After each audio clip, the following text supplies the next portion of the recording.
في هذا الفيديو مشاهدينا الكرام غادي نشوفوا ردة فعل محلل قنوات بي ان سبورت المصري محمد ابو تريكة على انتقال ايوب بعدي رسميا الى مانشستر سيتي، وغادي نشوفوا شنو قال ايضا على الترحيب والاستقبال التاريخي اللي قام به المصري عمر مرموش، حيث استقبل ايوب بعدي في مانشستر سيتي بالعالم المغربي بالدرابو المغربي. استقبال تاريخي صراحة من المصري عمر مرموش، ما غتيقوش شنو قال ابو تريكة على هذا التصرف التاريخي والبطولي. وكذلك غادي نشوفوا صدمة وانهيار الإعلام الجزائري على هذا التصرف وعلى هذه المحبة التي توجد بين المصريين والمغاربة. فيديو مليء بالمفاجآت، كنوعدكم غادي يعجبكم. قبل ما نبداو ما تبخلوش عنا بالضغط على زر اللايك، اشتركوا بالقناة على بركة الله.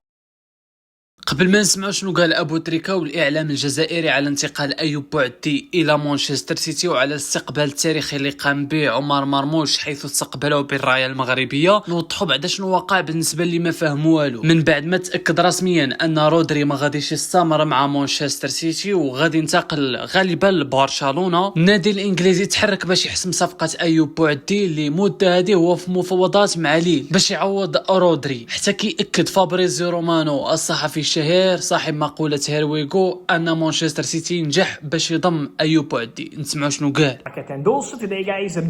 نعم، يمكنني الآن تأكيدها، أيوب بعدي أصبح لاعبا رسميا في صفوف مانشستر سيتي. مانشستر سيتي أنهى جميع التفاصيل مع نادي ليل وتم توقيع العقود، وبالتالي أصبحت الصفقة مكتملة بشكل رسمي.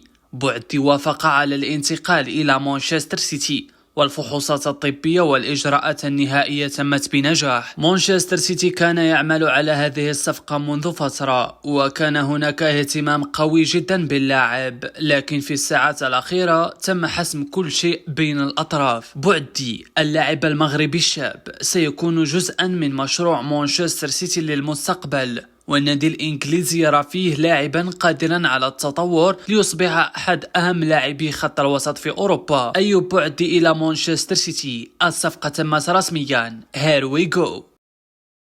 كيف ما سمعتوا كان هذا هو التصريح اللي خرج به فابريزيو رومانو الصحفي الشهير والموثوق، يعني إلا أكد وقال شي حاجة راه كتكون 100%. وبالفعل بعد مرور ساعات تقريبا كيعلن الحساب الرسمي ديال مانشستر سيتي أنه تعاقد مع أيوب بعدي. كذلك أيوب بعدي كيخرج بواحد التصريح اللي كيعبر على الفرحة ديالو بعد انتقاله إلى مانشستر سيتي، وكيأكد أنه غادي يدير كل ما في جهده باش يمشي بعيد وباش يمثل المغرب أجمل تمثيل. نسمعوا شنو قال. أنا سعيد جدا وفخور بانضمامي إلى مانشستر سيتي، إنه يوم استثنائي في مسيرتي لأنني انتقلت إلى واحد من أكبر الأندية في العالم وناد يملك طموحات كبيرة جدا. منذ أن عرفت اهتمام مانشستر سيتي شعرت بأن هذه الخطوة يمكن أن تكون مهمة جدا بالنسبة لي. تحدثت مع إدارة النادي ومع المدرب وشعرت بثقة كبيرة منهم، وهذا جعلني أكثر حماسا لاتخاذ القرار. أعرف أن اللعب في مانشستر سيتي ليس أمرا سهلا، فالمنافسة قوية وهناك لاعبون كبار، لكنني جئت إلى هنا من أجل العمل والتطور وإثبات نفسي. أريد أن أتعلم من زملائي ومن الجهاز الفني وأن أقدم كل ما لدي من أجل الفريق. أنا أيضا سعيد جدا بتمثيل المغرب في هذه المرحلة من مسيرتي، وأتمنى أن أكون مصدر فخر للجماهير المغربية. رسالتي لجماهير مانشستر سيتي هي: سأقاتل من أجل هذا القميص في كل مباراة، وسأبذل كل ما أستطيع لتحقيق الألقاب مع النادي. أنا جاهز لهذه المغامرة الجديدة.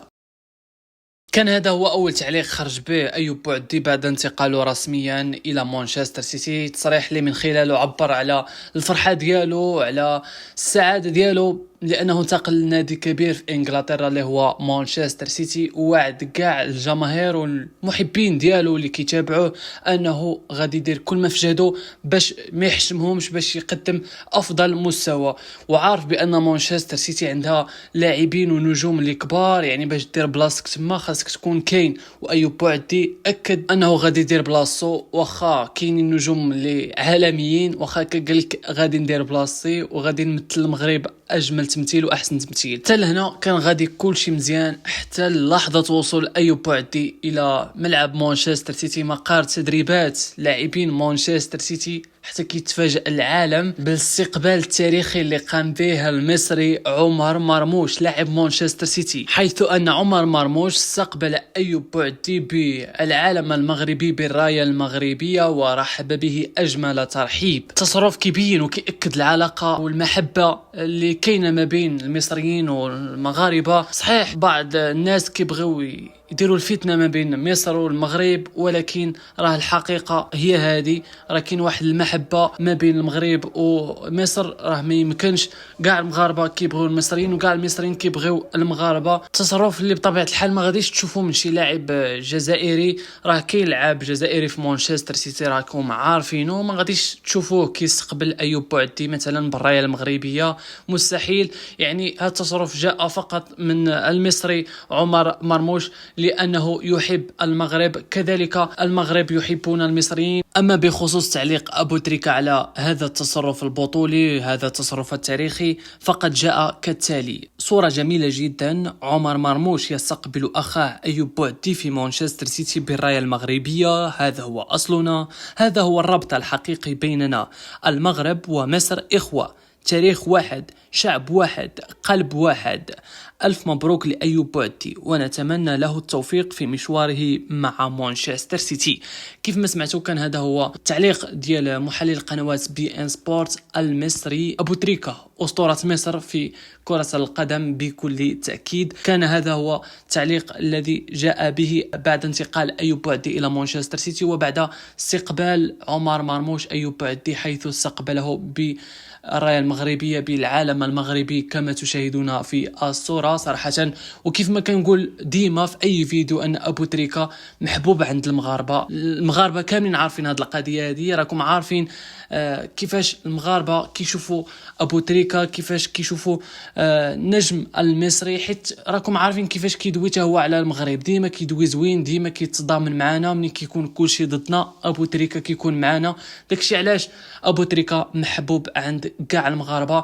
كذلك أيوب بوعدي لاعب مانشستر سيتي الجديد علق على هذا الاستقبال التاريخي الذي قام به عمر مرموش. صراحة هذا الاستقبال دار ضجة على مواقع التواصل الاجتماعي. نشوفوا أيوب بوعدي شنو قال، ومن موراها غادي نشوفوا صدمة وانهيار الإعلام الجزائري. لا أجد الكلمات التي تصف ما فعله أخي عمر مرموش اليوم، استقبال من القلب يدل على الإخوة الحقيقية بين المصري والمغربي. شكرا يا أخي على هذا الترحيب الرائع، أشعر وكأنني في بيتي، معا سنرفع راية العرب عاليا في مانشستر سيتي إن شاء الله. ها علاش كنقول لكم بأن المغرب ومصر راه إخوة. أيوب بوعدي بنفسه ما تأخرش باش ينشر على الصفحة ديالو الرسمية شكر خاص لعمر مرموش وشكر خاص للمصريين على هذا التشجيع والترحيب اللي قام به اللاعب المصري ابن مصر عمر مرموش نجم مانشستر سيتي. بكل تأكيد ترحيب تاريخي صراحة. أيوب بوعدي من خلال هذا الترحيب اللي قام به عمر مرموش أكد أنه حس براسو بحال اللي كاين في البيت ديالو، بحال اللي كاين مع هذا الفريق منذ سنوات، والفضل كيرجع بكل تأكيد لعمر مرموش. هو اللي حس أيوب بوعدي أنه راه كاين في البيت ديالو، في الدار نتاعو، في بلادو،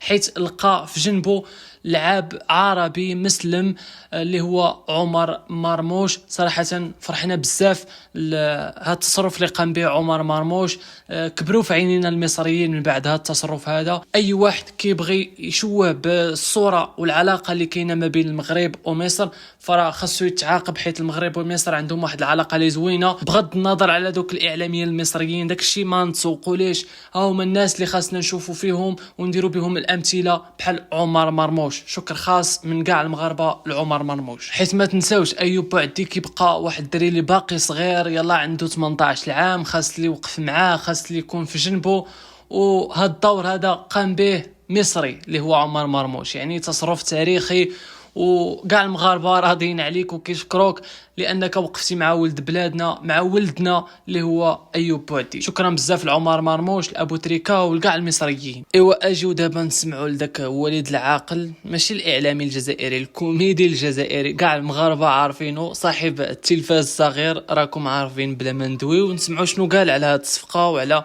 التعليق ديال ابو تريكه على الترحيب اللي قام به عمر مرموش كيف ما كتشاهدوا في الصورة. نسمعوا شنو قال. يعني وصلنا لمرحلة نستقبل فيها لاعب أجنبي كأنه أسطورة وكأنه أنقذ الكرة المغربية. أيوب بوعدي يوم كان ناشئ في فرنسا ما شفتوش، دابا جابوه وداروه نجم المغرب الجديد. والله ما عرف واش نبكي ولا نضحك.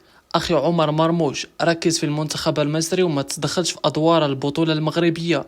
المغرب عندهم وقت فراغ كبير بزاف. الإعلام المصري والمغربي عاملين حملة تسويق مجانية لهذا اللاعب، بينما عندنا لاعبين شباب يستحقون الدعم ولا أحد يتكلم عنهم. ألف مبروك عليكم الصفقة والتضخيم والمسرحية كاملة. إذا المشاهدين الكرام راكم سمعتوا كل شيء، راكم شفتوا الحقد اللي واصلين ليه، خصوصا هذا الكوميدي الجزائري وليد العاقل. شفتوا كيفاش كيدويو على اللاعبين المغاربة، على المنتخب المغربي وعلى المغرب بصفة عامة، وحليل ليهم حنا المغاربة باش نكونوا متفقين. شوف كيفاش بدا الهضره نتاعو، قال لك ايوب بوعدي امتى كان مغربي، امتى ولا اسطوره ديال المنتخب المغربي. شوف الحقد اللي وصلوا ليه. واش نسيتي المونديال اللي ما درتو فيه نتوما والو؟ شنو دار واخا باقي صغير؟ شنو دار ضد البرازيل؟ كلاهم ما خلاهم منين يدوزوا.